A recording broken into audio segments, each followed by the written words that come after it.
আজকে গরম বেশি পড়েছে বুঝতে পারছি না, প্রচন্ড গরম।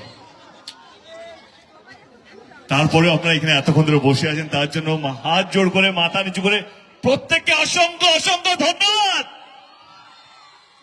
বাংলা নতুন বছর শুরু হয়ে গেছে, আপনাদের সবাইকে বাংলা নতুন বছরে অনেক অনেক শুভেচ্ছা, বড়দের প্রণাম, ছোটদের অনেক অনেক অনেক ভালোবাসা। ঠাকুরের কাছে প্রার্থনা করি যেন আমরা সব সময় ভালো থাকি, সুখে থাকি, সুস্থ থাকি, এবং সবচেয়ে বেশি জরুরি আজকের সময় আমরা সবাই যেন শান্তিতে থাকি।